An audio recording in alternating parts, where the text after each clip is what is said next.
What's up, Jamil? How you doing, David? Doing awesome. How are you doing, sir? Please, what's up? My Hey, bud. hey, hey, How are you? doing good. So excited to have you on here. Yeah, I'm excited to be here. How you doing, Hannah? Nice to meet you. Hey, Jamil, how are you? Doing fantastic. Great. So happy you could be here. Thanks. I'm happy to be here. So last time I was in Phoenix, you were showing me this house that was under construction. Is that still in progress right now? Or did you guys finish Yeah, it? it's no, we are moving in May 1st. So we're just buttoning up all the final details right now. Landscape and the pool's getting done. So I Okay. don't know that the landscaping and pool will be done by the time we move in because of all this things slowing down.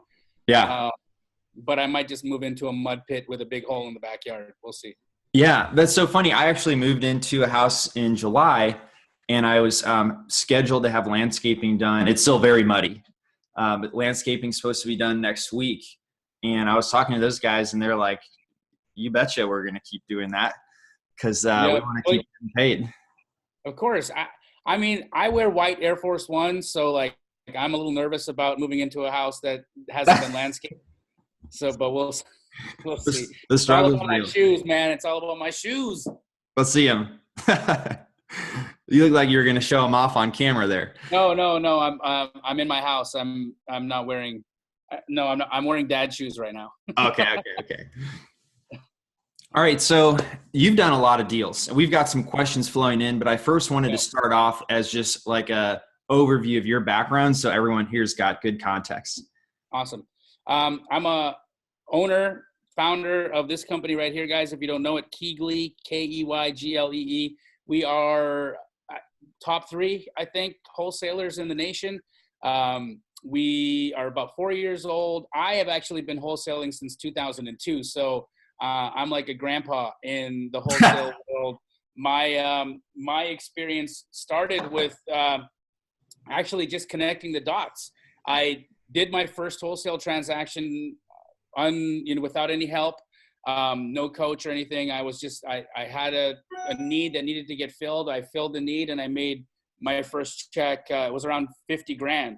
That was my first wholesale deal. And that was way back in 2002. And I've been through the market crash. So I wholesaled from 2002 right up to 2008, crashed and burned, and then came back and, we're doing it again. So I've seen it. This isn't my first time on a bike. I know what this looks like. We're a volume place. So, and the beauty of being a volume wholesaler allows me to have data, right? More data than a lot of operations can have. And what it allows me to do is really project what my opinion is or what we think is going to be coming around the corner. When you do a large sample size of houses, when you sell that many homes, we can tell very quickly if there's going to be any dips or any problems. And I'm happy to share that information with you guys. I hope that's a good enough intro, if any. Oh, absolutely. Well, when we talked on the phone on Tuesday, you said you hadn't seen any slowdown yet. And do you have any updates since then? Sure. So nothing, no slowdown. So Friday, I would say Thursday of last week was when it started to get real spooky, right? Mm-hmm. Like the zombies walking the streets and all that crazy kookiness started happening on Thursday, I feel like. And so I was in Los Angeles over the weekend, Friday, Saturday, and Sunday, and the streets were empty. Like there was no people and they weren't shooting a movie, right? So that just gets to tell you what the feeling is, how people are like experiencing their reaction to this fear. And so my thoughts were that sales were going to start to decline, that buyers were going to start to get worried and not want to buy a house and whatever. And my thinking was totally premature because it's the exact opposite. So what's ended up happening is buyers have been rushing to wholesale real estate because of a few things. So over the last week, the stock market has taken a tank of like 30%, right? Like a massive, people's stocks are tanking. They literally lost 20, 30% of the value of their stock in like 2-3 days, right? Mm-hmm. So that's scary to liquid investors, people that are trying to protect their money, protect their capital. The beauty of wholesale real estate is this, right? We buy at 70 cents on the dollar. So imagine if I could go to a person who had 100 grand and I said, sir, I'm going to sell you $100,000 worth of stocks for $70,000. Okay. And they said, sure, I'll take $100,000 worth of stocks for $70,000. Then last week happens and their $100,000 worth of stocks drops to 70 grand. How much money did they lose? Nothing. Nothing. Right. Nothing, because their capital was protected because of the instrument. The vehicle protected the capital, right? And so what wholesale real estate allows you to do, guys, is provide capital protection to your buyers. Mm-hmm. These people with liquid cash, they need to understand the value of what a wholesaler is doing. A wholesaler is buying distress at a discount, providing that buffer. That buffer is what's going to extend over to these buyers, that's going to allow them the opportunity to ebb and flow through these market cycles, through these situations. So we become even more valuable to people in circumstances like this because we provide the vehicle that protects the cash. Mm-hmm. That's it. Makes a lot of sense. My phone's been blowing up with buyers because they're like, dude, I need to put my money somewhere. I need to buy. And I've actually been dispoing houses. I haven't dispoed a house in years, man. Cause I kind of have scaled out of that side of the business, right? You've got somebody that does that for you. Yeah, I got teams that do that stuff. And, but now all these old buyers that I used to work with, along with all the new buyers that we work with, the old buyers have been texting me, calling me, saying, Jamil, jump in, need your help. Please, please, please find me a deal. And so I've been dispoing houses. I've in the last 2 days, I've dispoed for myself. Hey, it's good to keep your skills sharp. Yeah. That's awesome. So guys, I think that's where I'm at with this. Totally. I think that's really helpful because it's very easy when you hear somebody that's panicky to feel that way too. And it's not grounded in anything other than, well, somebody else was panicky, so now I feel that way. Yep. And it's awesome to hear what's going on with you and your leadership to take those calls and make sure those deals get done is awesome. You're doing what it takes to get that done. 100%. Not only that, but the facts are is I love my staff. I love our buyers. I just want everybody to be winning, and I want everybody to be safe, right? Whether that be physically, mentally, or financially. And if I'm and you know what, I got time, right? I was on a plane visiting America, doing Pace and Jamil Do America, having a good time doing that. And guess what happened? It's done. Right? I'm in Phoenix now and I can't travel anywhere because I have to be safe. Yes. So it gives me an opportunity to really get back in. I was talking to Pace and Brent Daniels about this the other day on our Wholesale Hotline show. That's right. Yes. My big tip is tighten up what's broken right now. You've got time. Facts are is that all of us, when we were super busy, we probably had pieces of our business that we were looking at being like, man, if I could just get some time, I would get back into that aspect of my business and tighten it up a little bit so that I didn't have that hole there. 100%. Had that inefficiency there. So now is the time to tighten up those inefficiencies. If you don't have a scaled operation and you're just getting started, now is the time to start. 100%. Now's the time to start. If you've been thinking, hey, I'm going to go drive for dollars, you can still be in your car. The COVID isn't going to get through the steel of your car. It's not going to get in your window, right? Right. Just get in your car, download your app. We do have some questions, and would you be comfortable if we started kicking those off? I'd love it. All right. David Veras says, is it a good time to be cold calling? He says his team is experiencing low pickups right now. And Trump mentioned that delaying foreclosures and evictions. He wants to know, what are your thoughts? Okay, so I think it's a great time to be cold calling. People are home. I'm bored. Who's bored? Right? So lots of people are bored. I'm on my Instagram stories. I'm watching people on Netflix all day. They're like, hey, what's the best show? People are home, man. They may not be answering the phone. But people are home, so keep dialing, keep trying. The whole foreclosure being pushed off, that's fine. I don't think calling pre-foreclosures is the list to call right now. This is the list I think to call. Okay.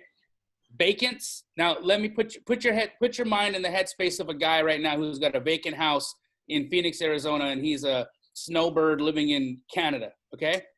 So you got some guy living in Canada right now. He's happy in Vancouver. It's like, okay, and I have no coronavirus, but I have this house in Arizona right now. It's been vacant for like 6 months and prices are going up. So I haven't been super motivated to do anything about it.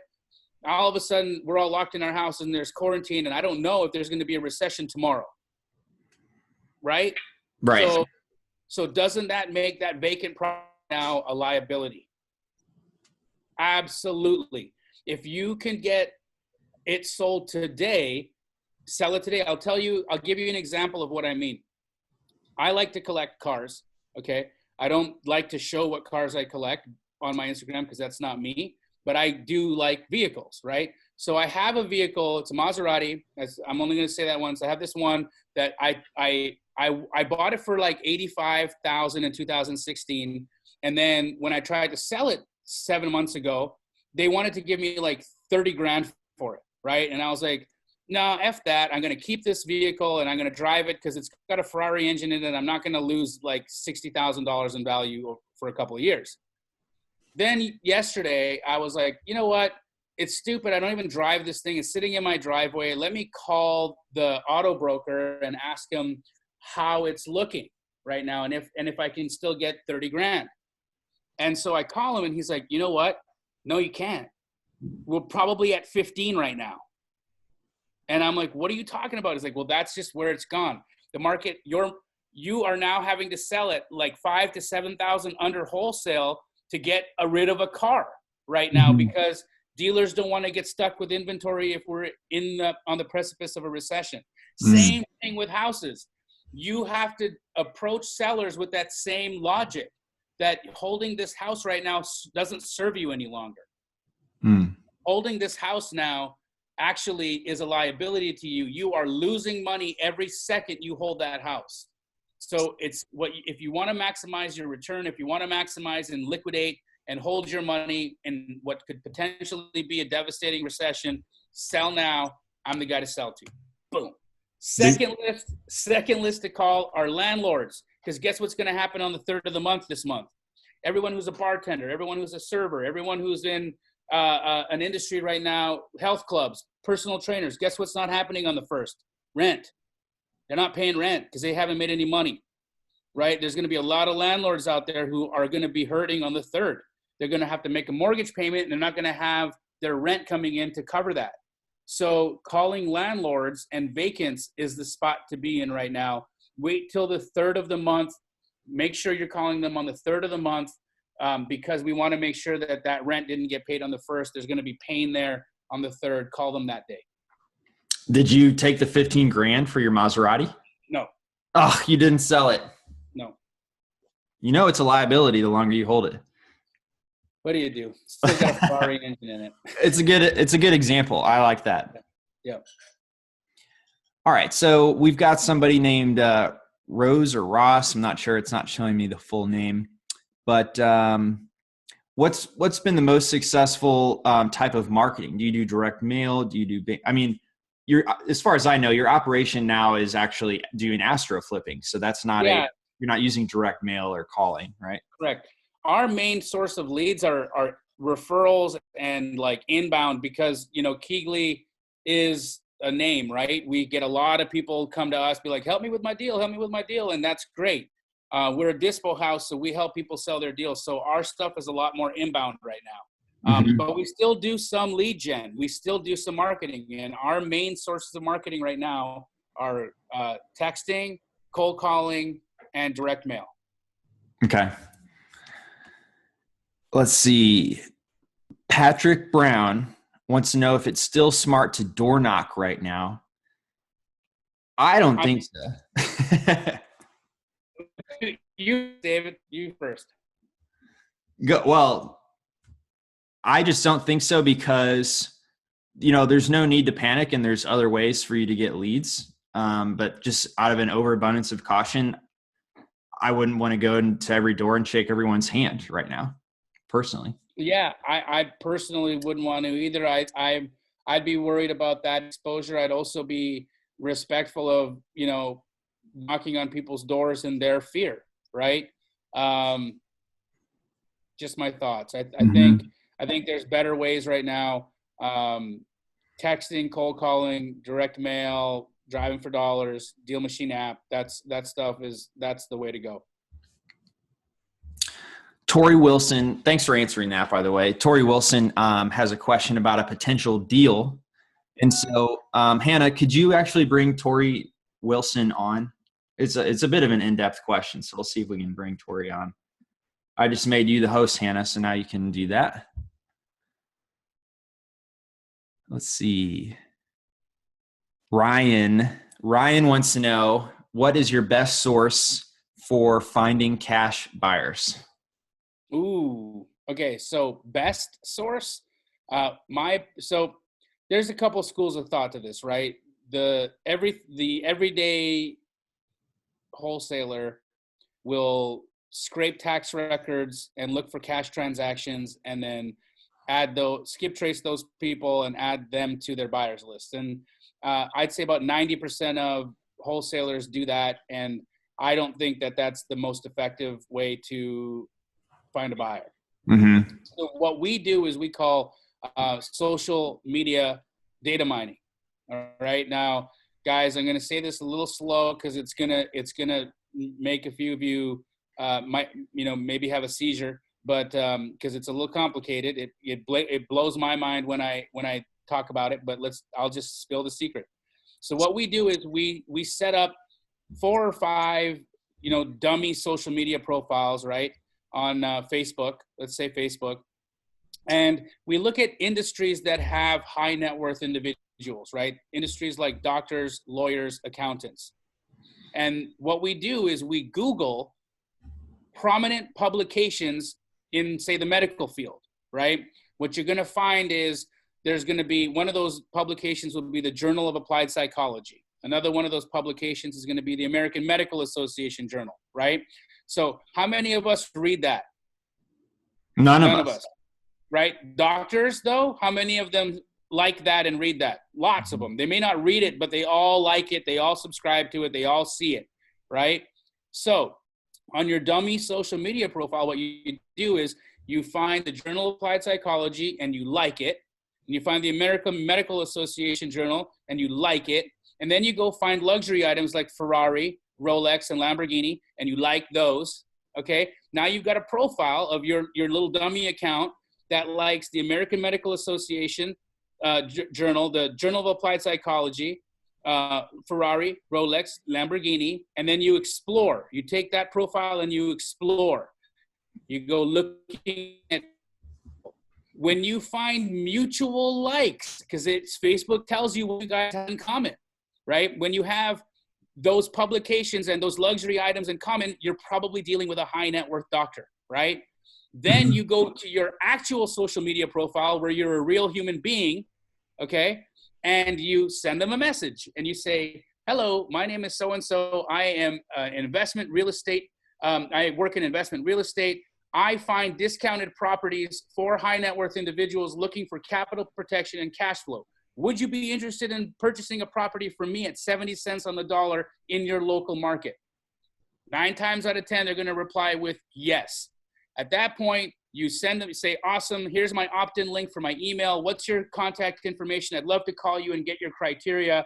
You then get their contact information. You actually call and say, my name is so-and-so. I do this for a living. I will help you find deals. Don't be that weirdo that just gets someone's information and then starts blasting them with emails. It's so lame. Like, that's so lame to do. Nobody watches that stuff. Nobody cares. You're just spamming people. Build relationships. This is a relationship business. So my answer. Dude, that's amazing. You guys actually have somebody on your team that uses social media that way now? We have 15 people doing that day long. Dang. That's why KeyGlee has the best buyers list in the country, because we ninja build those lists. That's amazing. Love that piece of advice. I haven't heard that before. Dang, you blew me away. I lost my track in the questions. Awesome. I've never seen David be at a loss for words, guys. So just everyone take note. At least if he ever bothers you, be like, hey, don't make me make you have no words like Jamil. Hey, thanks, Ryan, for asking the question. Oh, this is a DealMachine question. Is there a separate cost to perform a skip trace? Yes. And then how about the customization of marketing postcards? Can we have a different image other than their house? Yeah, you can upload any image that you want, actually. And then he asked if we had a letter, and we do have ballpoint letters, and it's available on the professional plan, and it's actually a robot that holds a ballpoint pen and writes the letter. So yes, we do have a letter option. Cool. Scroll on down. Yeah, I don't know what happened to Tori, but I'll just go ahead and read this question. Seller owes $230K on a mobile home that is an FHA loan. She just wants $10K up front to move on and is willing to do seller financing. ARV is around $315. How would you structure this deal? Well, you want to find out what she owes. Is she behind in payments at all? Are there arrears? If she's caught up and she just wants $10K to walk, then this is how I would structure it. You want to find out basically the entry fee is what it would cost for an investor to get into that deal, right? So if there's no arrears and they want 10 grand, what do you want for a fee? Let's say it's 10 grand. So now an investor would need to put down 20 grand to get into this deal. So the key points that you should look at are the two things. How much is the mortgage payment? So if the mortgage payment's like $800 or $1,000, or I don't know, what did she say it was? She owed what? She owes $230. She owes $230. So I think that makes the mortgage what? Like $1,700, $1,500 ish, right? Mm-hmm. So $1,500. So this house needs to at least rent for $2,000 a month. Okay. Have you? So that is an expensive mobile home. yeah, it's super expensive. I'm just like, wow, those are some bougie trailer people. Oh my gosh. If this trailer can rent for $2,000 a month, then that's a viable deal, right? Because you need, like, no investor is going to want to put 20 grand down to not at least net $500 a month in cash flow. So you need to find out what that thing will rent for and what the total payments, what the PITI will be every month. And if you can get $500 spread there and your entry fee is $20K, that's a viable deal. That's my answer. Mm-hmm. Hope that helps, Tori. I'm not sure what happened to the audio, but really appreciate you asking the question. Hope that helps. Let's see. Bougie trailer people. I'm sorry, guys. I would love to see that. I say weird stuff. Well, I want to reiterate, because somebody asked, what's the best way to build a cash buyers list when all the meetups are canceled? And so I think you did already answer that with his social media strategy. Yep. Okay. Somebody else suggested Facebook wholesale groups. Mm-hmm. That's a nice place as well. Yeah. Our Facebook group, Wholesale Hotline Live. I hope you don't mind me sharing that, David. No, go ahead.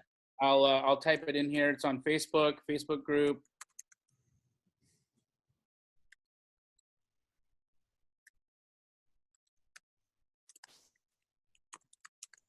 Sorry, guys, I typed like this. Wholesale Hotline Live. Go in there and your deals. Go in there and squat up. Like, it's one thing that we talk about all the time is squatting up, right?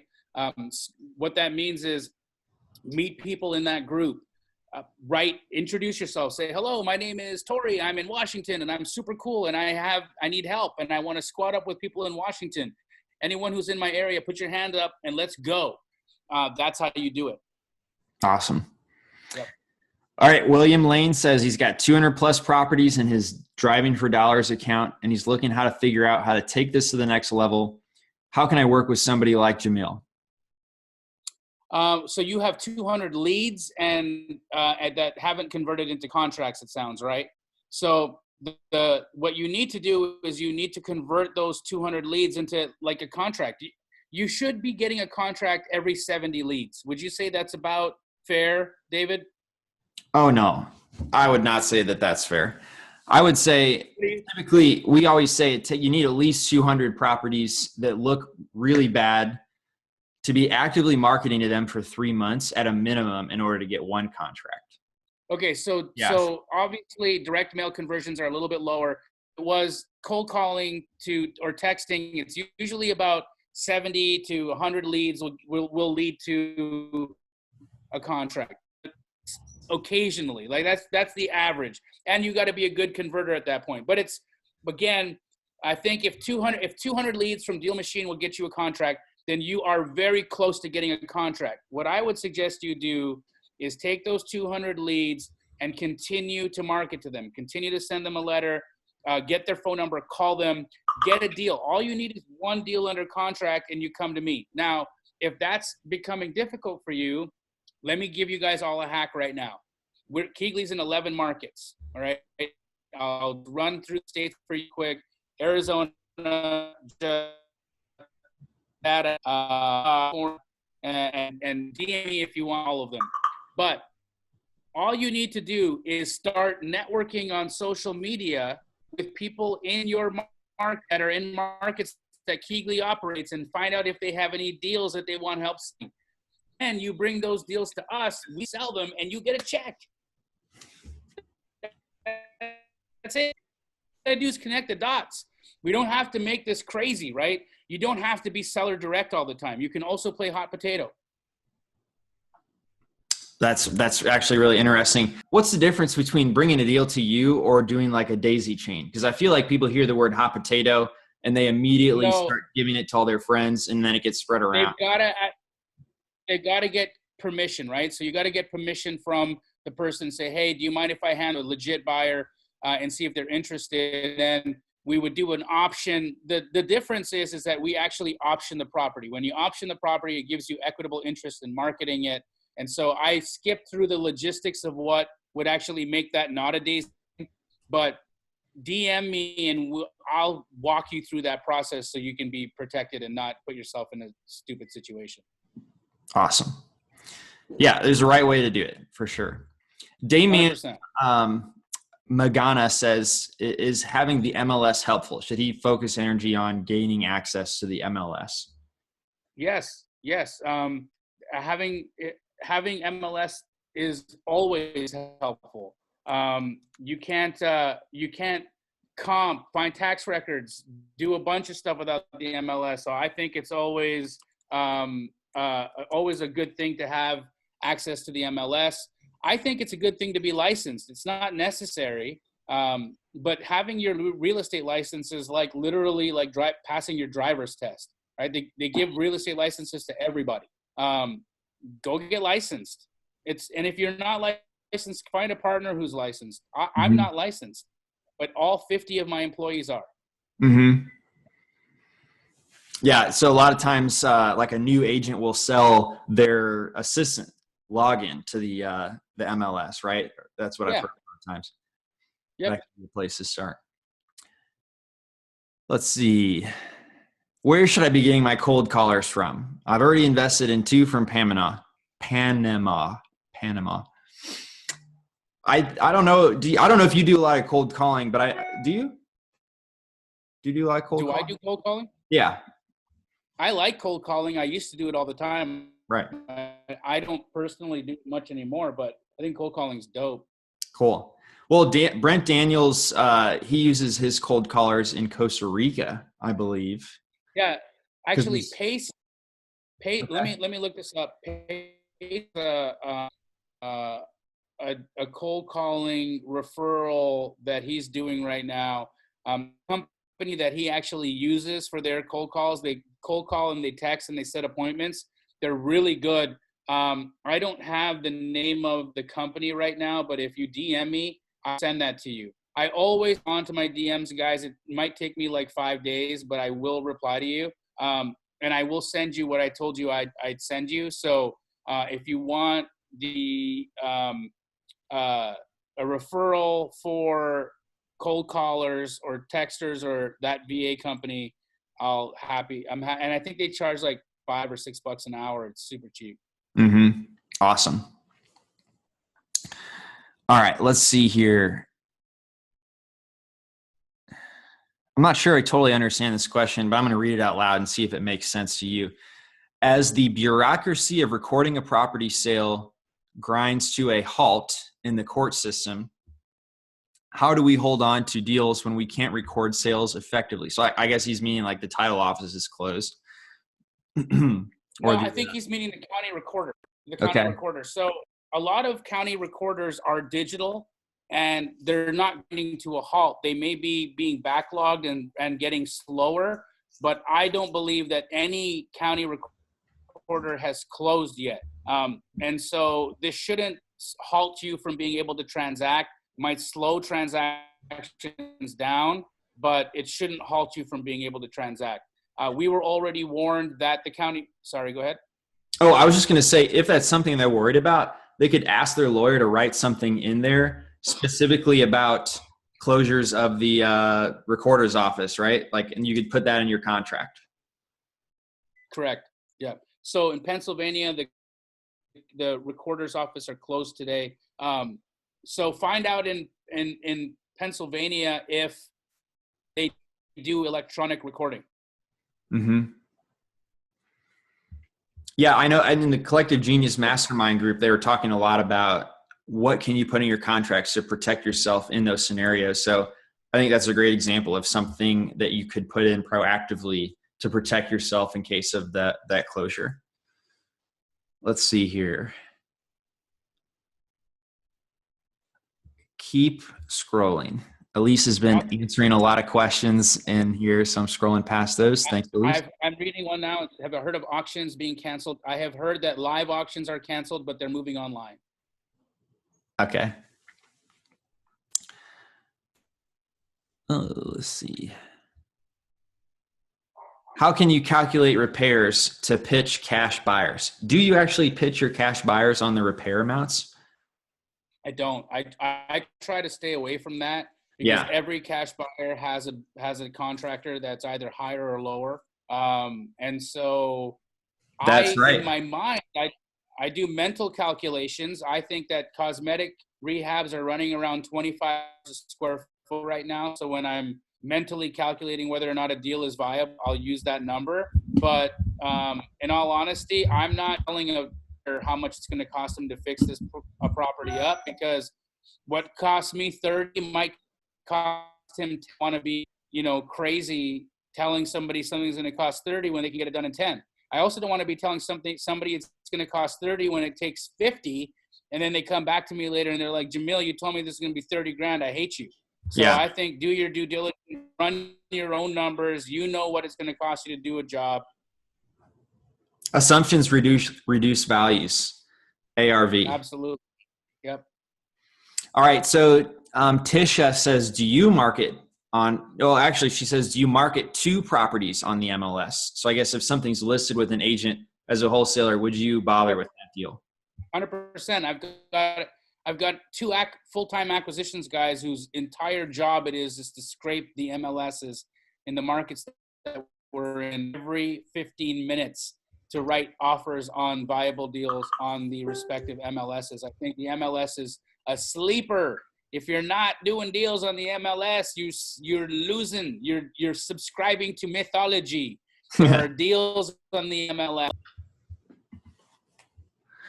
All right. So what do you say to an agent before you make a lowball offer? This is a personal question. I don't believe we'd make lowball offers. Well, I believe we pay what a property is worth in its current condition. Cool. Yeah, I totally agree with that. What if the property is like terrible, but they are listing it much higher than would be viable? I would wait for some days because it's not going to sell. Right. Yeah. So once it's sitting there for a while, I would write them a very kind email, which is what my team does. We write and say, listen, you're running into a situation now where you're probably going to lose this listing, or your seller is going to try to find another avenue. We think this property would be worth the price you've listed it at with around a $50,000 renovation. And so there's no incentive for a cash buyer to pay that. If this is to be sold, it'll very likely need to trade around this number. Mm-hmm. Is your seller open to a realistic price for their property? Mm-hmm. That's all. You Love just approach it with reason, right? You never want to get emotionally charged. A lot of times these realtors are listing properties at those prices because they've got no balls. Mm-hmm. Because when they're or backbones. Let me use the better word. Because their backbones are broken. Because when their seller came to them and said, I want to list my property for $1 bajillion, they didn't have the wherewithal to say your property is not worth $1 bajillion. It's only worth $1 cajillion. Right. And so if they don't have the backbone to tell their client the truth, then they're probably not in a really good situation 3 months into the listing. Right. Mm-hmm. So, or they have a topic of conversation to now have with their client. And so you need to be the voice of reason. You need to be the person educating that agent on how to communicate with their clients. And you don't do that by being a jerk. You do that by being compassionate, by being reasonable, by providing, helpful language. And you then help them pass that language on to their sellers, which ultimately can help you find a deal. Mm-hmm. Totally understand that. And helping them pass language on to their buyers is, I think, helpful for them, right? You don't know how many times I've been copied back on a thread from a listing agent when we write the language of how they should be explaining it, and not saying this is how you should talk to your client, but we give them the reason, and then we see them email their client, and then they forget, and then they forward us or they reply all, and then we see the thread from back there and we read. So often, almost 99% of the time, the agent will just copy paste what you're saying. They will legitimately copy and paste it. It's just like whenever you're getting an appraisal, after you've done a renovation, you can't make the appraiser pick the price you want, but what you can do is you could put your own comps together and show them how that supports the price you want. I mean, at least you're being helpful. It makes it easier for them to do what you're hoping they will do. Correct. Okay, let's see here.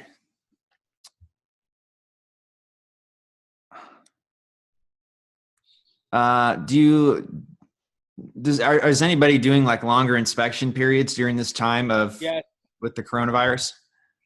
I think you absolutely want to do longer inspection periods. You should be doubling or even tripling your inspection periods, and sellers are super open to it, right? You got to say, listen, it's harder for me to get people out right now, harder for me to get contractors out, harder for me to get my team out. And I want to be respectful of your time, and I don't want to have a bunch of people in the house at the same time. So we're going to need to put in at least a 30-day inspection on here just to make it comfortable. Mm-hmm. People are not crazy. They're totally going to accept that. So it shouldn't be a difficult talking point. Mm-hmm. Sorry about the dogs, guys. Hey, no worries. That's your Frenchie. You have a French bulldog, right? Yep. All right, JS wants to know, what are your thoughts about driving in an area that has houses that need work? It's a nice area, but it's not a hot zip code where there are a lot of flippers visibly. So you're saying it's a nice area, but it needs work, but there's not a lot of rehabs going. Is that all right? Yeah, I think, yes, that is what he's saying. A bit confusing there, but I think the areas that already have a lot of flippers, it's going to be hard to find a deal there. Yeah, it's harder. It's not impossible, but it's harder. I look for emerging gentrification areas, so places that don't have a lot of flippers, but 1 or 2 flipped houses, where I prefer to look. Mm-hmm. Yeah, I think a lot of deals are done on homes that not necessarily hugely gentrifying area currently. It's coming up. Correct. Do you buy in California? I sure do. I bought and sold in California today in my jammies. All right. Well, Tisha Johnson probably may have a deal for you. I'm not sure. She was asking. Tisha Johnson, please send me a DM in my Instagram, and we will help you with your deal. Okay. Let's see.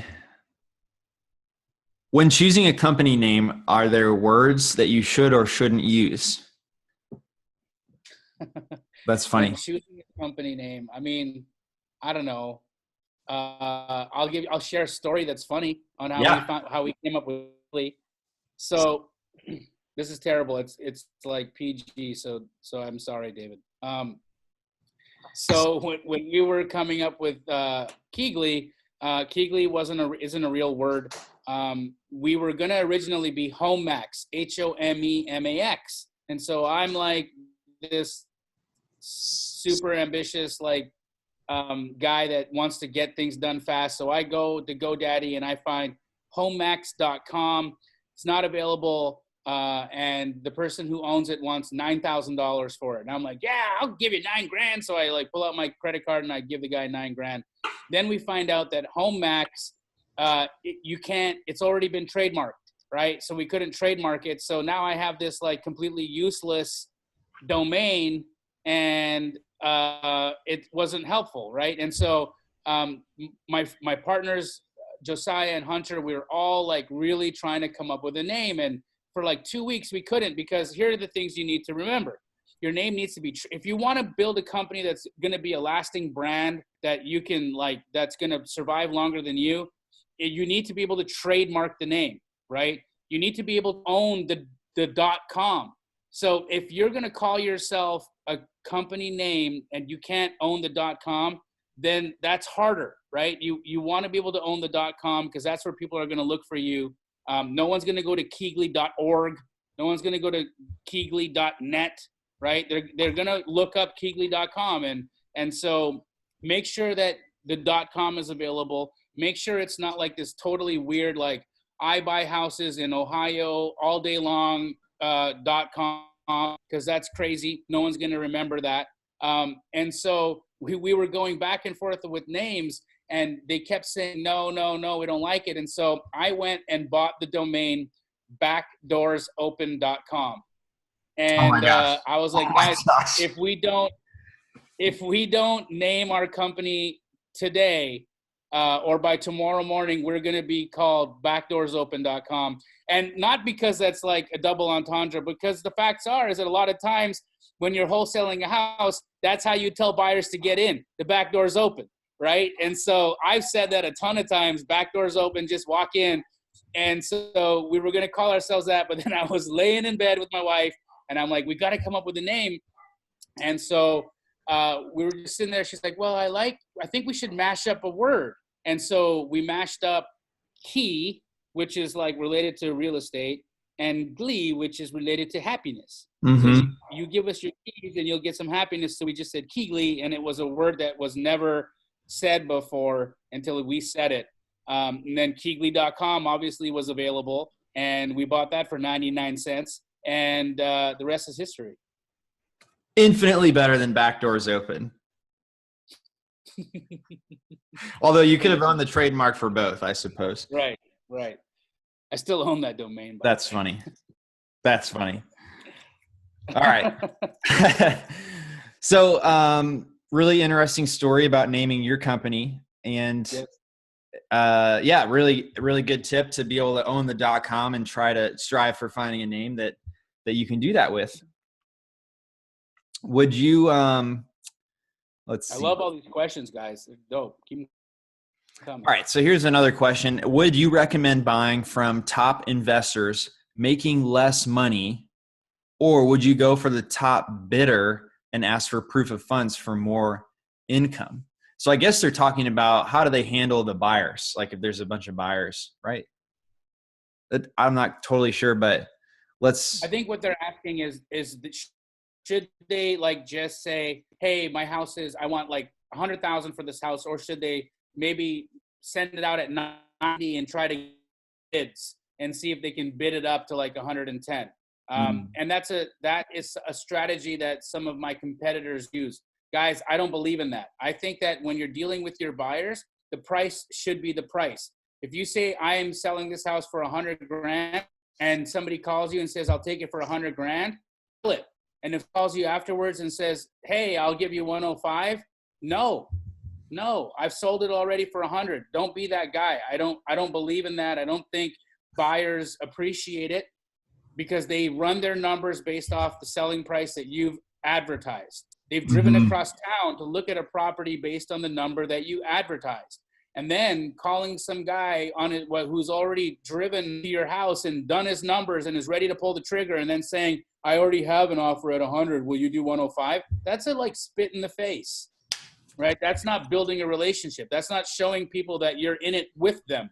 That's showing people that you're in it for you, right? This isn't a for you business. This is a for us business. So be respectful of that. And I don't think you should treat your buyers that way. I think you should tell people the price, and the price is the price. Let's see here. Oh, what's your morning routine? Love that. So I wake up typically around, well, it's gotten a little later, but 6 o'clock. I have my vitamins.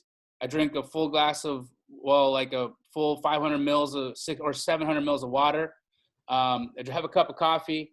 Then I meditate. I meditate for about a half an hour.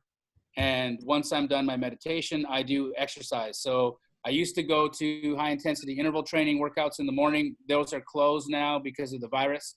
So now I take hour and a half long walks.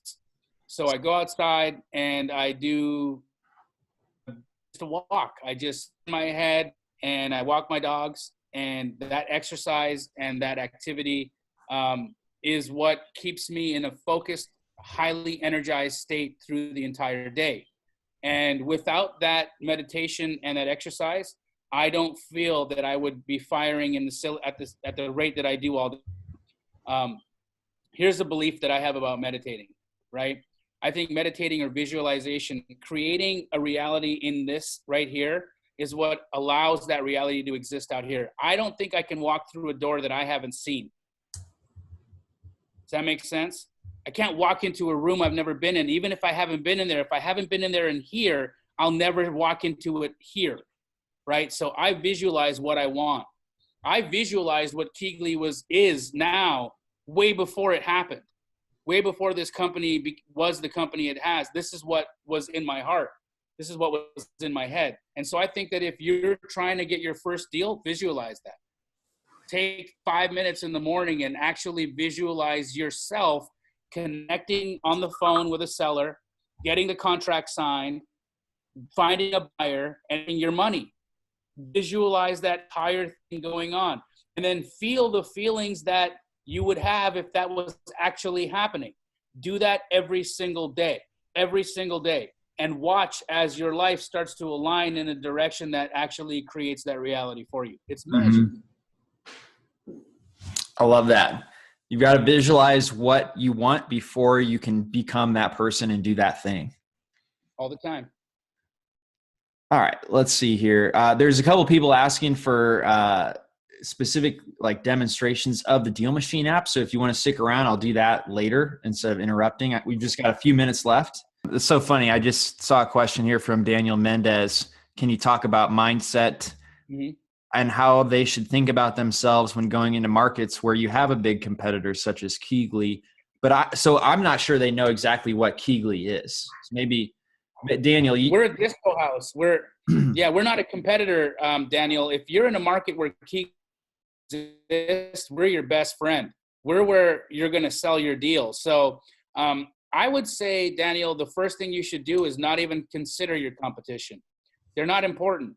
What's important is what's in your field of awareness, what's in your control, how many deals someone else does or how much competition's around you is completely inconsequential. Mindset is all about where are you vibrating today? What are you feeling today? How energized are you today? Not your environment, not the people around you, not your competition. It's all about you. I would just say stay as positive as possible. Stay as hopeful and as energized as you can possibly be. Go out and do the work. All you have to do is take one step. All you have to do is take one tiny step. And guess what? Your next step happens. And then what happens? The next step after that. You don't need to see 5 feet in front of I love to use this one metaphor. It's about the fire and chopping wood, right? Start getting used to enjoying chopping wood. the fire will build itself. The fire will happen. The warmth will come. But if you can't enjoy chopping the wood, then you don't deserve a fire. Ooh, that's deep. So if Daniel's got a deal in Atlanta, say, and he gives that to you, what does the process look like, and how does he ultimately get paid? Just very practical. Great question. So, Daniel, if you've got a deal in Atlanta, what you do is you DM me at @Damji, so at JDAMJI on Instagram, or Jamil Damji on Facebook. You DM me and you send me the deal details. My team member working that market will reach out to you very quickly, and they'll discuss it. Now, I have a couple of ways that we work with people in KeyGlee. So you could either say this: hey, I have this house, I want $100 grand for it. My profit's in there at $100 grand, and you guys mark up on top and sell it. And if we think the numbers can jive and we can do that deal, we'll do that.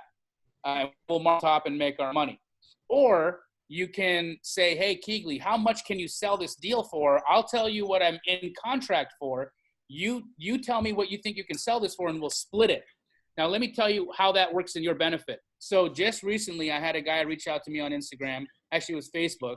And he had a deal in Kingman, Arizona, which is like, I don't even know where it is. It's in Arizona, but it's not where I live, right? So it's this little town in Arizona. I think like Hell's Angels shoot each other there, right? So this like little like gangster town in Arizona, and he has a house, and he sends it to me and says, I want $60,000 for this house. And I'm like, cool, $60K. All right, we'll try to net you $60K. He's like, well, wait, hold on. How much can you sell it for? And I said, sir, you have one of two things to do here. You want to define the relationship? Let's do that right now. Do you want to be a partner with KeyGlee? Right? Do you want to participate in how much we can sell this for? Then you got to tell me what you have it under contract for, or just take your 60. He's like, well, I want this to be a long-term relationship. I want a partnership with you guys. So I'll tell you, I have it under contract at 50 grand. And I'm like, cool. So we sold it for 100, and we split 50K. Now, if he had just said to me, I want 60, he would have made 10. But because he wanted to partner with us, and he told us where his basis was, and we hit it out of the park, we shared in that together. He made 15,000 more than he made in the first place, right? Ooh, and so yeah. you can approach Powerful. this with, you can approach, absolutely. You can approach the relationship with us however you want. You can give us a net number, or you can say, hey, let's open the books and let's just go to town and like do the best for each other that we can, and we will, right? So you get to decide. Awesome. Well, we're at the top of the hour, and I know it's probably dinner time. Your dogs are barking. And just wanted to say thank you so much for joining us this hour. Do you have any I enjoyed it. Final parting ways or places where people can find you? Seems like your Instagram's the best spot, right? Instagram is dope. Damji, I love that. I respond more. I respond quicker than I do on Facebook, unfortunately, but I respond on both. My parting words is just keep doing it, guys. I love that so many people showed up to this webinar. You guys had some fantastic questions. I am in this to serve. I have really, I get my income these days from being able to watch people get their first deal, smile, and have like a great experience in entrepreneurship. And I want to be somebody that you look at as not someone to aspire to, but someone that's your partner that's here to help you now. Like, I'm not your guru. I'm your homie. You know what I mean? Yeah. And so reach out, be my friend. I'm not some like unapproachable weirdo that's like, you know, I don't do this. I don't keep people at a distance. I want you all to like hug me. I want you all in my world. So reach out, be friendly. Let's all get at it together. Let's all go make some money. We all have families to support. We all have lights to keep on. And I want to be a part of that with you. So anything that I can do to help, guys, reach out and let's be friends. Thank you so much. We very much appreciate it. We love listening and learning from you. And it's exciting because a lot of people need buyers and you're their buyer. So if you guys have a deal, please reach out to Jamil. Love it. Thank you guys so much. Elise, you're the bomb. Hannah, you're the bomb. David, you're also the bomb. I appreciate it. Thanks so much.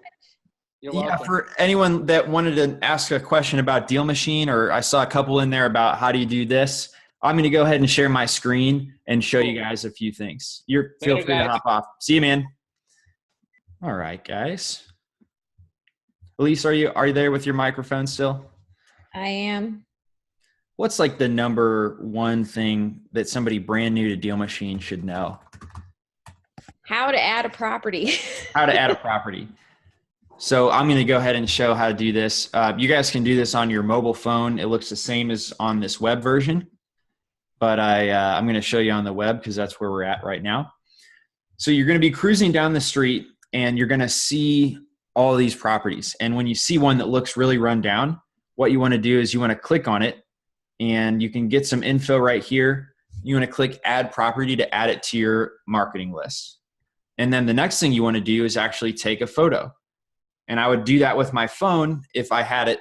But since we're on the desktop, I'm going to grab it from Google. And then I can actually open this deal and I can send a postcard and I can tell who the owner is. And this is what the postcard is going to look like. So at a very basic level, this is everything you need to know about DealMachine. You need to add properties. Now, the second thing you need to know is how many properties do you need to add and where should you go looking for them. You basically want to find the really bad looking houses, or you want to go in neighborhoods that look okay, but there's some houses that look like they need a little work. Like there's tall grass. We've actually got all the criteria right here listed as tags. So if you ever need a refresher on what you should be looking for, it's over here under the tags section. So the next thing I would do is start mailers, and you'd want to add at least like 200 properties minimum. We talked about that on the call today. The main reason why we say that is because we've talked with 10,000 plus people that have used DealMachine, and we've seen about how many properties they've added when they tell us, oh, I got a deal. And then most of the people who don't get a deal, they haven't added that many properties. And so there's always so many factors. The main thing is if you do this, you're going to get a deal. And 200 properties is a good thing to shoot for at first. Might take a little more, might take a little less, but you definitely want to have something to shoot for. And 200 is the big number that we always say aim for. All right, so that mailer is going out. Let me show you one more thing, and then I'll answer some questions here in the chat. Elise, anything else? Anything else I missed? So could you, I'm going to actually, if this works for you, I'm going to read some of these questions so that you can show really quick. Okay, yeah, cool. Can you show Joe Richardson? I kind of explained it, but how to delete a property? Yes. All right, so there's two types of deletion. Okay, so the first one is click on this property, and there's a little button with 3 dots up here. So I'm going to do it again in case you didn't see that. And then you can actually, I thought that was where you deleted a property. I actually thought that was too. Apparently that's changed. Oh, okay, let's try over here on the statuses, deal status. Okay, you want to put it in the trash. That's how to do it, guys. So deal status, put it in the trash. And then on the web, you click the little check mark to save it. Okay, and now that it's in the trash, we'll keep it there, because if you have like a team of drivers, if they re-add a deal you already had in the trash, you want that to say, hey, we already have this property. So that's why it's kind of in the trash, and that's its own thing. But if you really, really, really want to get rid of it, which is totally fine, you could permanently delete the deal, and now it's totally gone from your system. If a driver were to drive by that property again and add it, then they would actually be able to add it since you've permanently deleted it. Great question. Also, since you're up there, do you want to show them how to manually enter? So a lot of people, I know guys, you guys have lists that you have maybe from prior driving for dollars, or you've pulled lists from the courthouse and everything. You can manually enter those in to the DealMachine account without having to go and drive for them. Okay, so Floyd says, what if you have an iPad? Okay, and you did answer that. You said the native app for the iPad is not what you want. You want that for your phone. You want to go to DealMachine.com in your browser with your iPad, and it's going to look beautiful. All right. Layman says the drop down did say send to trash. So that's good. Yvette, if you have a team of drivers, do each driver have to subscribe to DealMachine? No. So there's 3 different plans with DealMachine, and all of them have at least one team member spot. Okay, so the way to do it is go over here to the team under more, and then you can invite a team member right here by typing in their email address. There's actually some other features for building a team I wanted to show you. While you log in, do you mind answering this one for him? Yeah. But when you throw it in the trash, does all the mail stop to those leads that are in trash? Yeah, it would. Mm-hmm.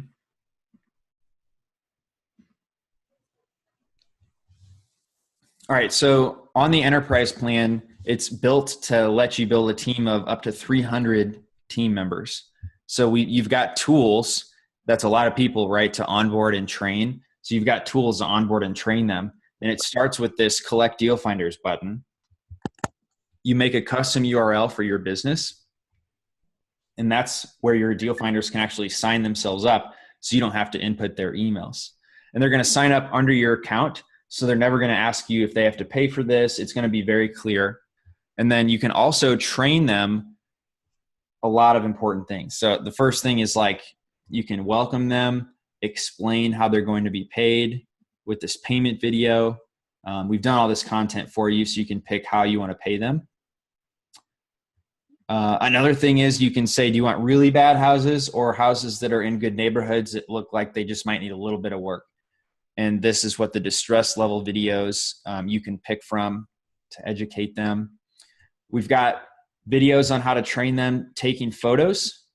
We've got videos including why it's important to use tags and notes so they know what to look for. And then we've got a driving routes feature that tracks exactly where they've been. So if you're paying them by the hour, you'll actually know that they stopped to get a churro on the clock. And, this is going to keep them accountable, for the work that you're paying them to do. And then the tracking video is going to show them how to use the analytics so that they know they're doing a good job. And so here's like what that looks like, for example, on their screen, it'll represent how good they've done this past week. And those driving routes, quick summary on those, they look like this. They'll include the time driven, and you'll both see that. All right. First, could you go back? I said about people manually entering. Could you show them exactly where to go to manually enter in properties? Yeah. Please.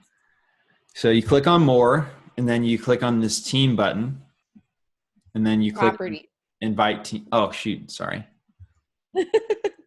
Sorry. You go to the deals and you go to the map view.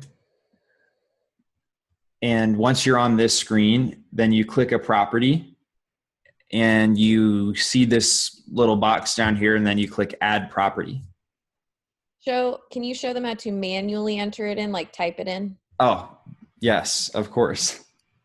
All right. So, you can type in an address here. It's going to auto populate, and then you can click it. And I've already added this property. So let me add another one, 2106.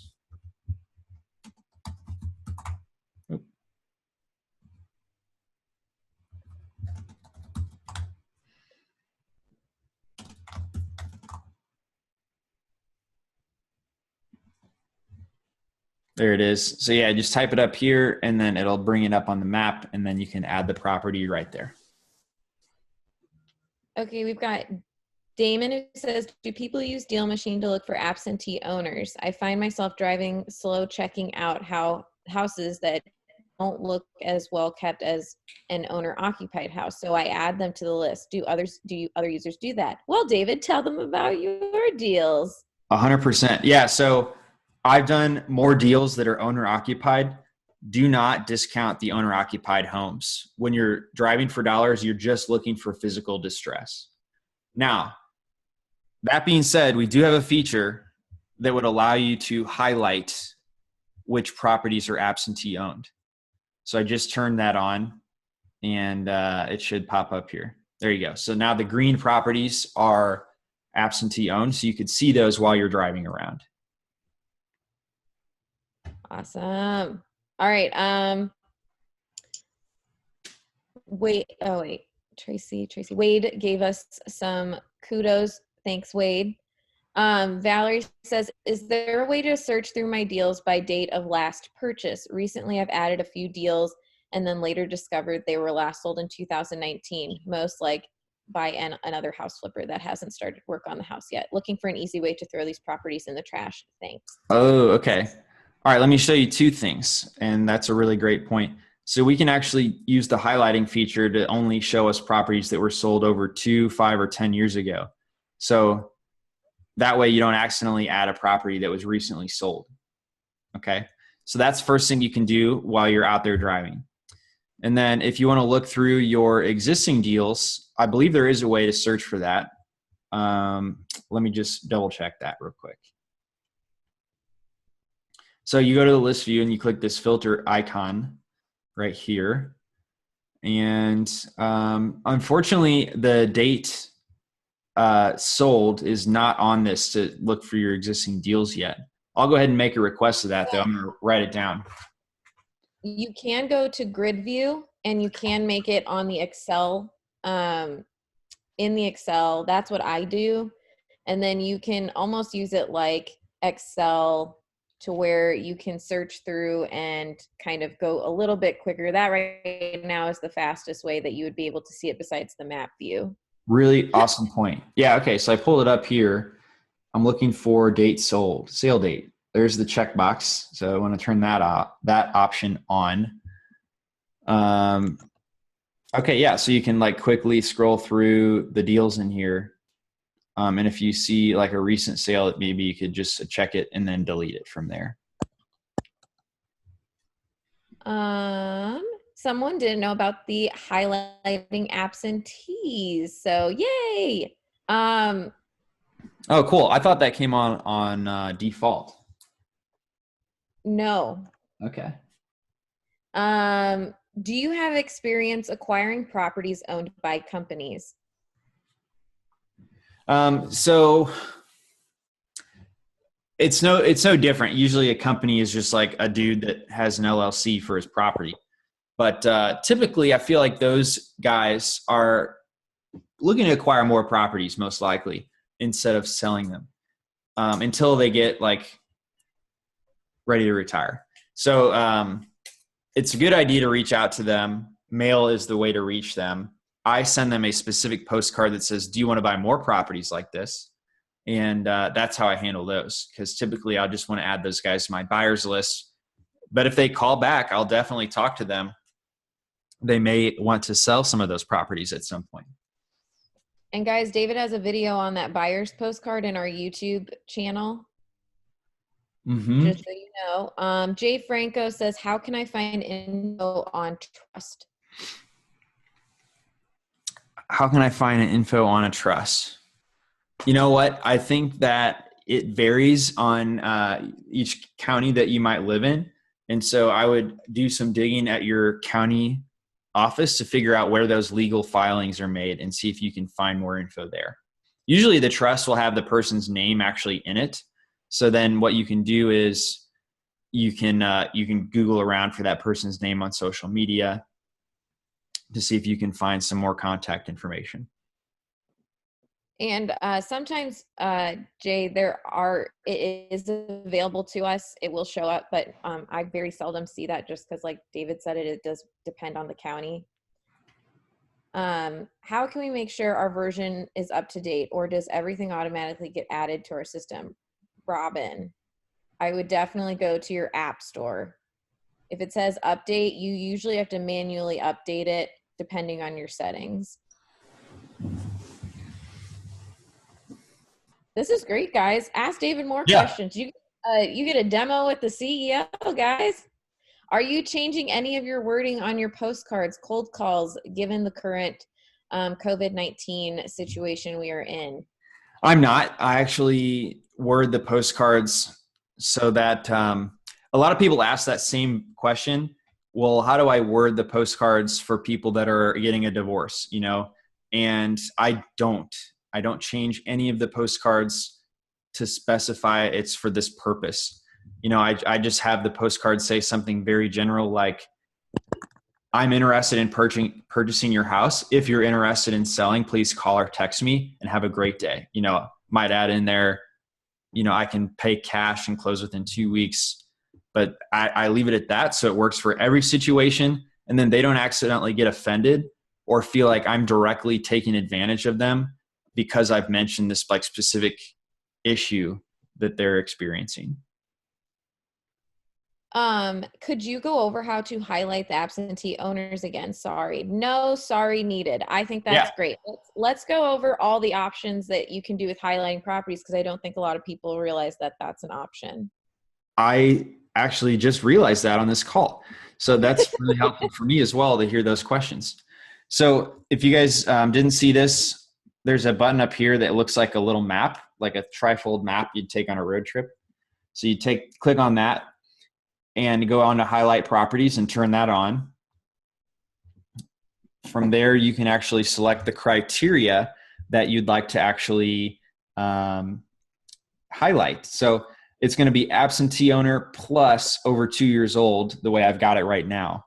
So once I do that, that's going to change which properties are highlighted that meet that criteria. And then I guess a couple other things you could see is satellite mode. I personally like driving on satellite mode because it is going to show me there's a huge tree right here. And if I'm in my car and I'm trying to get my bearings straight, seeing that big tree is really helpful. We couldn't see the map. Is everyone having issues seeing the map? Or can everyone see it?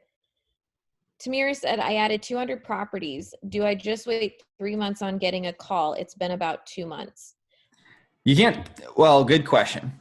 But when we say 200 properties, we don't mean 200 properties and stop. You know, you want to keep adding properties. You want to always be adding properties. You're front loading the work to get the next deal. So, you know, if you added 200 properties and then stopped and waited for 3 months, yes, you might get a deal, but then you would have to start adding properties again to get your next one. And what you want to do is you want to always be adding properties. And then that first one pops off, good, you're already up to 500 properties in there. So as you keep adding more and keep marketing to those owners, then the second one pops off and you've already front loaded the work for the next 2, 3, or 4 deals to come. And also, it's not like a exact equation. And where you're at, Tamira, there's so many variables and factors, including your ability to close a deal. And so you want to stack the numbers in your favor, and you want to keep adding properties. Robin, I think this is exciting. When will we be able to import a list? Hand entered can be so tedious, David. Oh, well, actually, it's something we've been working on. The bulk uploader is something that we've got coming next. And I don't want to speak too soon, but I believe that we'll be making that available by the very end of next week. Whee! Yeah, it's really exciting. How do you actually close in 2 weeks, please? Awesome. All right. So so when somebody buys a house, typically it takes 30 to 60 days for the regular public to buy a house. And that's because they're using a mortgage. If you're buying with cash, you don't have to wait that long. You know, the 30 to 60 days is for the lender to like look into all of your accounts with a magnifying glass. And it takes a really long time for them to do that due diligence. But if you're buying with cash, or with your end buyers buying with cash, all they have to do is do a title search, which can be done in a day. All right. So maybe the title office might be busy, might take 2 days. and you're leaving yourself time to do the actual like due diligence period and find a buyer.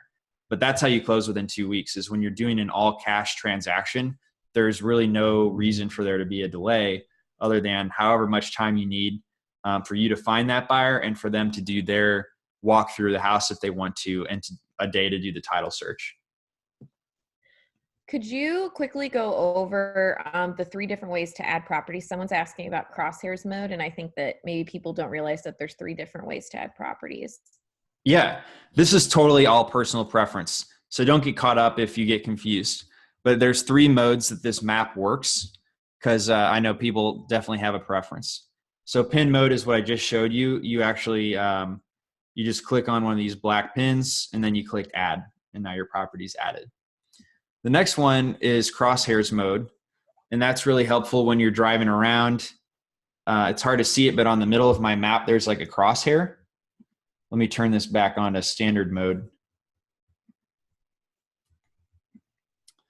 Yeah, so crosshairs mode just lets you kind of glide over the map and instantly see who owns it. So that's, again, just a preference thing.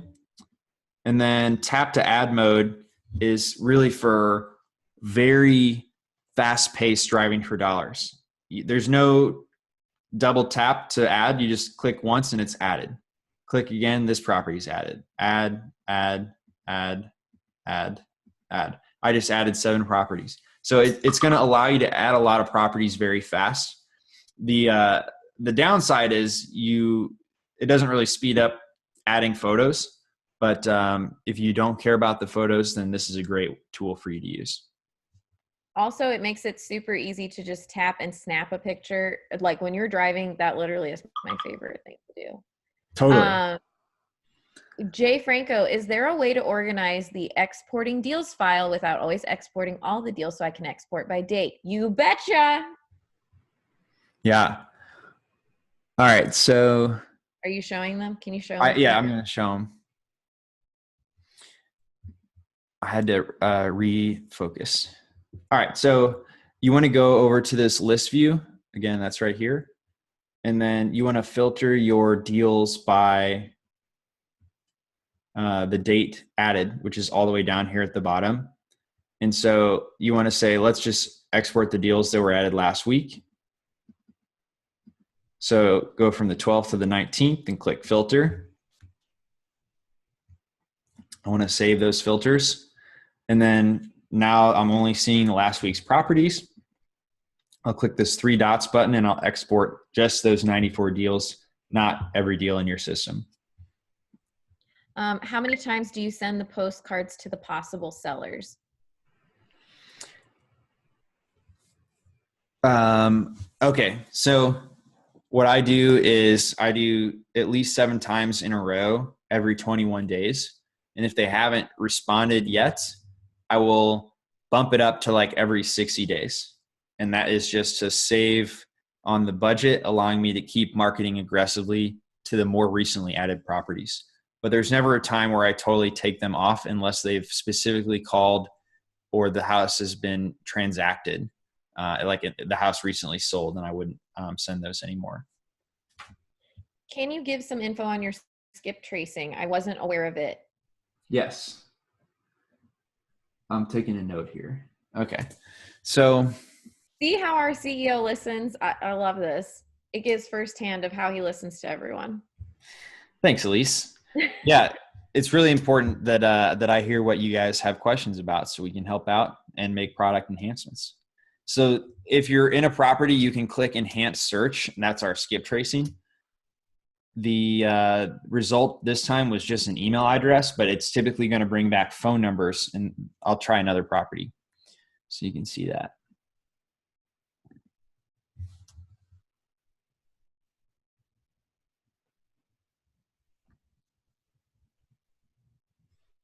Six phone numbers. All right. And then they're designated with like mobile phone number. And then you've got some other ones to try if the mobile one doesn't work out. But I would definitely call that mobile phone number. And the current pricing depends on what plan you're on. So there's basic, professional, and enterprise plan. and the pricing is 99 cents, 69 cents, or 49 cents for the instant skip trace like that. With the bulk uploader, we've got some features coming that are going to bring that price down, and it's also going to let you do bulk. Right now, though, this is how the system works, so I wanted you guys to know that. Jennifer asked if you've enacted using Google Maps, which I'm guessing is to virtual driving for dollars. And yes, we enabled that. David pushed that extension out early through Chrome. Yeah, so this is a good time to maybe do a brief overview of that. So basically, a lot of us are at home, whether we are our work, whatever the situation is, a lot of us are in self-quarantine because we don't want to get sick. And so you can actually still drive for dollars in your car. That's, in my opinion, not a huge risk, but a lot of us are at home. And so I thought it would be a great time to let people use their home time in an advantageous way. So we had this extension that we were working on, and it's right up here in my Chrome browser. And then now I'm just on Google Maps. So regular old Google Maps. And then I can drop my little yellow man over here onto a street. And you want to cruise around for a house that doesn't look so good. And I see a few that, I'd probably add this one just because it doesn't look as good as the rest in the neighborhood. And it looks like it's 341 Villa Avenue. So I'd click this pin right there. And now I want to verify that it's the right house by looking at this picture over here. It looks like I got the one next door. So I'm going to click over here, and I believe, just checking on these pictures here.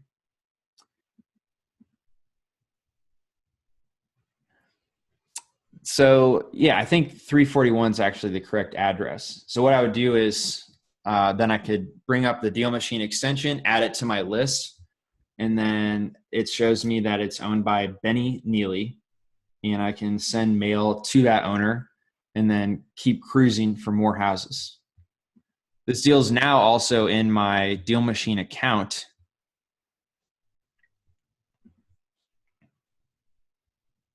If I refresh here.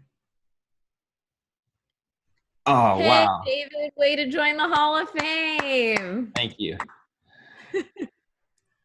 Yeah, so here's that deal that I just added. And you'll notice there's no picture on the postcard. I wanted to show you guys how to get the pictures on the postcard. So here we go. Account, manage products. You want to make sure you've got the street pick add-on. And that's actually going to populate the photo before the mail sends out. So that'll be on your postcards. I just want to move through these because we got quite a few questions. How do I, as a cash buyer, make an offer without an agent involved? Is there a purchase and sale agreement template available on your site? Yeah, there is. Well, I have one that I've shared with people on these calls before. I don't remember. I'm trying to remember it too. Hannah, do you have it? Here it is, dealmachine.com/purchase-agreement right there. Go right there, guys. If I am on my phone and I want to scroll over and see who owns it, I am not getting that. Tracy, I would again just make sure that you have the most updated version and it's in crosshairs mode if you want to scroll over it. Tisha, when you export, will it also export the photos? Yeah, actually, it'll export the URL of the photo. Floyd says, I have PropStream. In your opinion, if I have DealMachine, do I really need PropStream? You need to focus on one thing probably. And the way that I recommend is, let me bring up this slide here. I was just saying this to Ty today. I actually posted a video about this today. There it is. So Ty helps us with our videos, if you guys didn't know. So this is actually for a presentation I gave at Collective Genius, which is a mastermind that costs $25,000 a year. And to be in it, you've got to not only pay that, but you have to be doing 50 deals a year or more.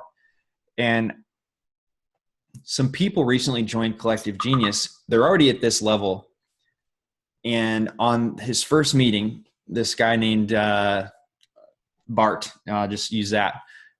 So Bart came and he was like overwhelmed with all this really awesome stuff that he was learning from these high level operators that he was going to go back and implement into his business. And so Bart, he actually came to the next meeting and he was very vulnerable. And he said, what I did was my bank account is currently at zero because I tried to implement everything that I learned at one time. My goal was to throw a bunch of stuff at the wall and see what would stick. But I forgot to see what stuck. And by the time the second meeting rolled around, nothing stuck. And I was left with zero in the bank account. And so the overwhelming advice was pick a thing. There's a million things out there that you can try, but you need to give one thing your focus at a time. And if you don't do that, if you don't choose a new lead source, then you'll become unfocused and frazzled. The next thing you need to do is allocate your budget to know how much will this cost to fully test out this lead source before moving on to something else. If you don't do that, you might start something and then feel pinched and forced to stop. You're going to have to kind of do a lot of dirty work. I put make a mess and figure it out. Oh no, Jay Franco said, did he get kicked out of the group? Absolutely not. This is a story that I'm sharing because it was an awesome learning moment for him and for everyone else. So yeah, you want to actually focus, make a mess and figure things out. It's not going to be ROI positive right away. It's going to take a little bit for you to get that stuff honed in. You want to become ROI positive, and then you want to operate with KPIs. So not after you've done your first deal, but after you've done 3, 4, and 5 deals, you could reverse engineer and say, well, how many deals in my DealMachine account did I have by the time I got these deals? And so this KPI, which stands for Key Performance Indicator, is going to be something that you're going to need to know for your business. And for us, we always say it's 200 properties, but that looks slightly different for everyone's business. And then lastly, you want to build this lead source up enough that it's actually led by somebody else on your team. And if you don't do that, then you won't have enough time to add a new lead source. So my question about, I've got, multiple types of ways of getting leads. I would just highly suggest that you pick one and you focus on that until you get all the way to the end of this circle where this thing is pretty secure and it's very predictable and you're ready to bring on something else. Great advice, David. Great visuals too. Thanks. What functions are restricted for team members? The team members cannot see the owner information and they cannot export your deals. And they also can't spend your money as a deal finder. If you're on the enterprise plan, you've got 5 full access team members that you can actually assign specific responsibilities to. But if they're that base level deal finder, they won't be able to do much other than add properties and then track their driving routes. Let me pop this open so you guys can see that real quick. Mike asked if they'll be able to upload lists eventually. Yes, Mike. David mentioned we are in the works of having that hopefully very soon. Robin, can or does our system let us know if a property in our pool of houses has sold? Well, we do have the sale date, and that's how that information would come through for you at this time. Okay, David's showing right now you can tell them what you're showing. I'm sorry. Yeah, it's okay. The deal finder, they can only see their deals. They can't see other deals in your system. And if you're on the enterprise, I believe the professional plan actually has one partner. You can give them all these duties or not. You can control that. Good question. Oh, sorry. Karen's is first. Tisha, hold on. Could you demo a cold call to engage owner, please? Yeah. Okay. Ring, ring. You're going to be the. Ring, ring. Hello. Hi, is this Elise? Yes. Hey, Elise, my name's David, and I was calling about this property on Pleasant Street. Do you own that property? Yeah. Awesome.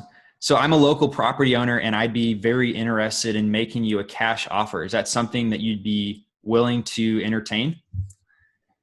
I don't know. I mean, I have somebody living in it already, and I'm kind of getting some flow from it. So I don't know. I know it looks kind of rough, but Oh, all right. So the call could go any which way once you get to that point. I was making you work for it. Yeah. But I think the biggest thing I wanted to demonstrate there was just how conversational it can be. And it's very straightforward for you to remember. It's like, you just want to say hello, make sure you've got the right property, get them to say yes a couple times. So like I asked her if she was Elise, and then I asked her if she owned that property, and then got to the point very quickly, said who I was, and then asked her if she'd entertain a cash offer. And then from there, it could go any which way, and you want to keep having a conversation about it. Sometimes people will say yes at that point. And then from there, you can have a conversation about, well, maybe I'll come and meet you. I mean, that's what I did when I was starting out, because it's just easier to take the conversation there and gives me more time to figure out how much I want to offer on that thing. And so starting out, that's what I would do. If you don't mind, I'm going to add just 2 cents to that. From cold calling, I used to be in direct sales. Talking slow is super key when you're calling, because it makes it comfortable. I know it sounds like, but I get nervous and my voice goes up an octave higher and you go really fast. Going slow, and what David said about getting them to say yes or no a couple of times really makes them like move through the conversation. And then you just find those pain points, see if there are any. So that was great. Loved your dialogue. Okay, Tisha says, how does DealMachine work with Mojo Dialer? Awesome question. There's a couple ways. The most like simple, straightforward way is you can export your leads from DealMachine, and then you could start dialing them in Mojo. So this is how you export all your leads. The other thing is we've got a Zap. It's not one of the sample Zaps, but I have a tutorial on YouTube to how to do it to Mojo. You could have it so that your leads from DealMachine automatically get pushed into a list in your Mojo dialer. And so that's through Zapier. And you can definitely check out, what do they search for on YouTube? Wade, we really appreciate that. Wade says, I don't know of any company in the real estate that had this quality and most accessibility to the owners and staff. Your skip tracing has been the most accurate that I use. Again, you guys are the best. Wade, we really appreciate you being in the fam. Seriously. Thank you, Wade. Tracy says, does everyone have this extension, the Chrome extension? You do. If you have the Chrome browser, you have the extension ability. David has been great, and this was supposed to be for professional and enterprise, but with the new, COVID-19 going around, we want everyone to really succeed during this time. So David has made it available to the basic plan members as well. Will you be sending the replay or posting on YouTube? Yes. We might break this up though as two different ones. How did you get it to Google again? Chris said, oh, you go to the Chrome extension store. I don't know how to, you could just Google Chrome extension. Yeah, let's see. Well, their URL is just dealmachine.com/Chrome. You can always plug that in. Oh, perfect. There you go, guys. Karen says, when bulk upload comes out, do we need to manually update the app? Also, did you say the iPad is not an app that we use website? On the iPad, you definitely want to use the website. It's going to look amazing. Yeah, it looks way better. And for bulk upload, do they need to manually update the app when that comes out? No. So the bulk upload is going to be automatically available on the web. you cannot bulk upload on your smartphone. So you wouldn't need to update your app for that.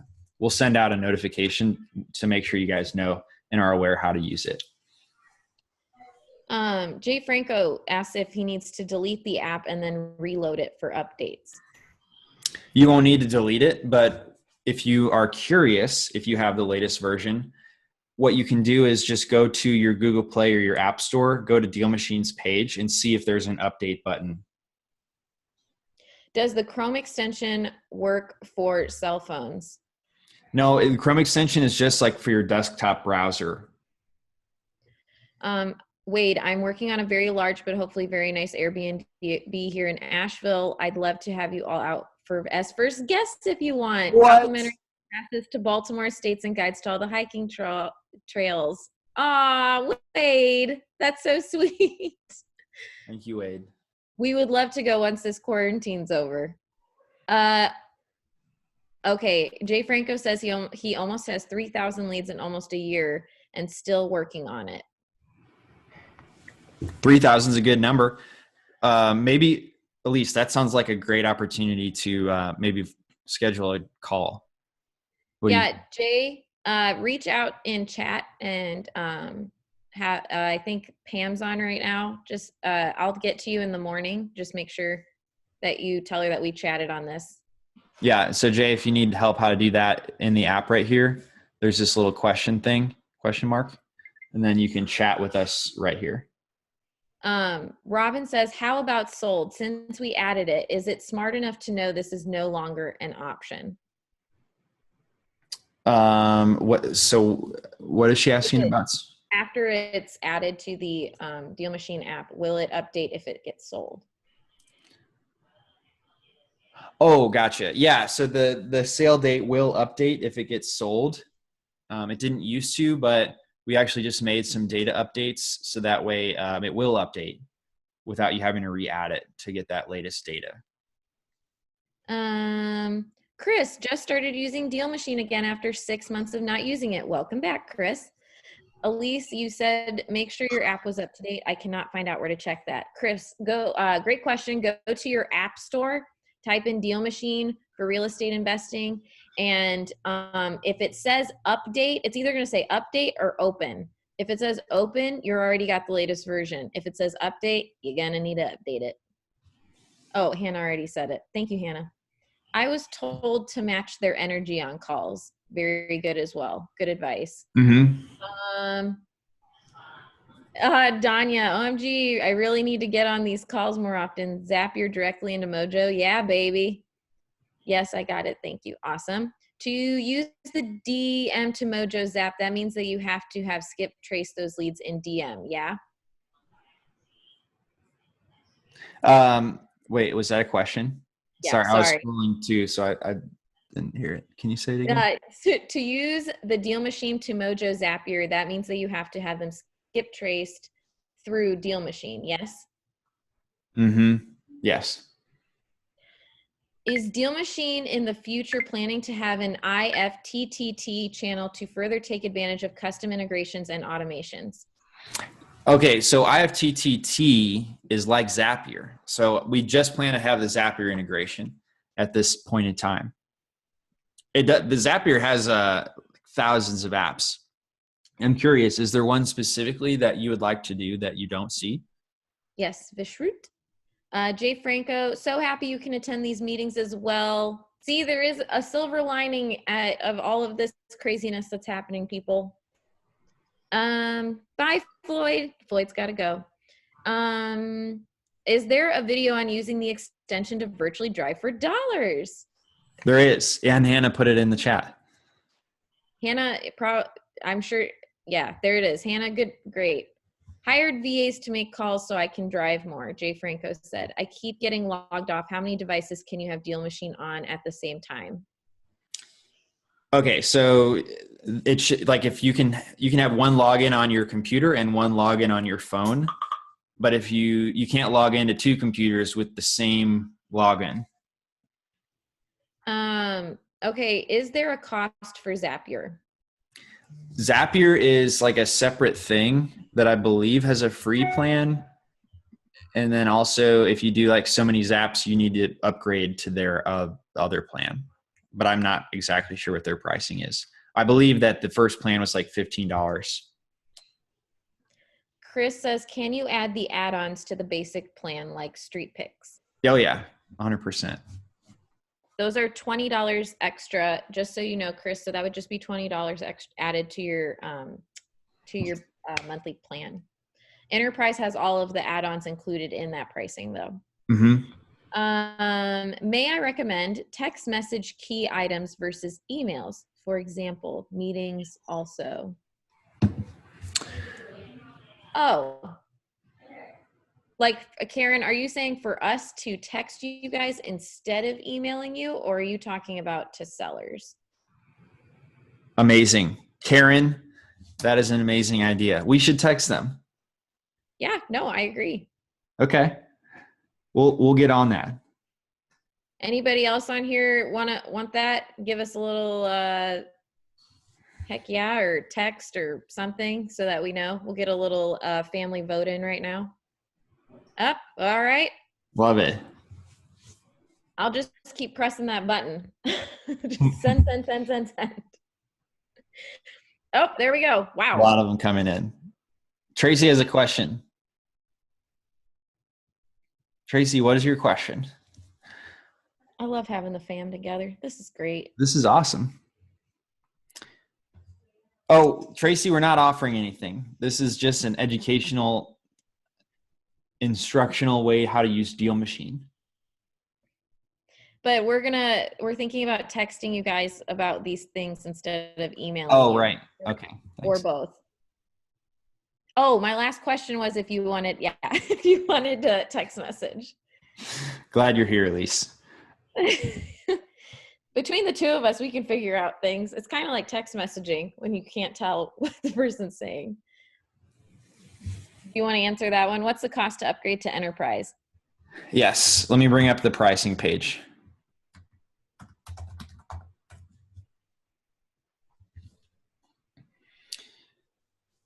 So you're going to want to have done a few deals.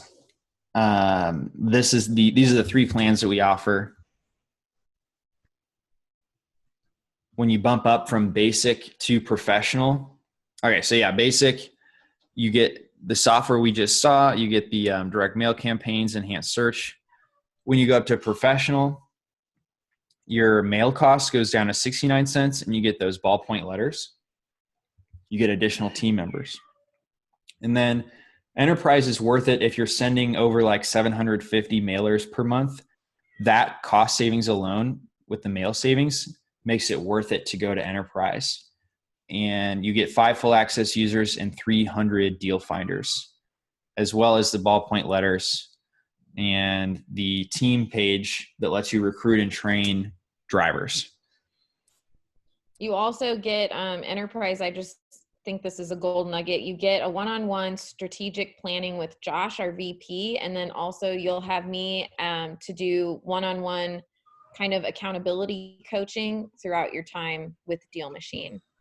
So that we get you all set up. I don't have any deals yet, 150 uploaded, shooting for the 200 mark. The fact that you guys are so on top of this helps me keep going. Thank you for being so hands-on and incredibly diligent. It says a lot about your company culture, and I only like to work with. I'm sorry, I'm going to say your name wrong, but Oyoshi, we really appreciate that. Oh, and there's George. He's been locked in the bathroom for 2 hours. Oh. Because while we were doing this webinar. Hi, Georgie. If you have Zapier integrated, will it automatically skip trace the property before it sends it to Mojo? Can you say that again? Yes. If you have Zapier integrated, will it automatically skip trace the property before it sends it to Mojo? No. No, you would have to skip trace it. Yeah. Are all your trainings? Yes. Hannah posted our YouTube page and all our trainings are on there. We also, I wanted to let you guys know, I've been going live on if you're not a part of our Facebook group, Hannah will put that in there. It's the Facebook community group for DealMachine.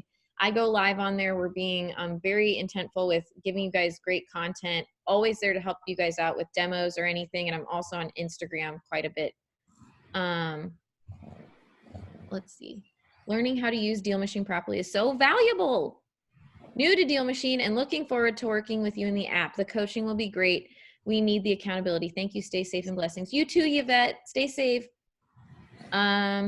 Walter asked, how much does Zapier cost? Walter, that I think David just said, you kind of have to check that out. They have different plans. I think it's $15. Okay. Once you get past their free tier. Yes, everyone join the wonderful group, Facebook group. We love it. That's also a really great place when we don't do these webinars for you guys to talk to the community and ask them how they're using DealMachine. So many people have quote unquote hacked us to, like the polites, to really get a lot from their area. There's different strategies that you can be taking with us, and we love hearing them. Yoshi for short, like Mario Brothers. I love it. George, just like staring right into our souls right now. All right. Well, I think that's about it.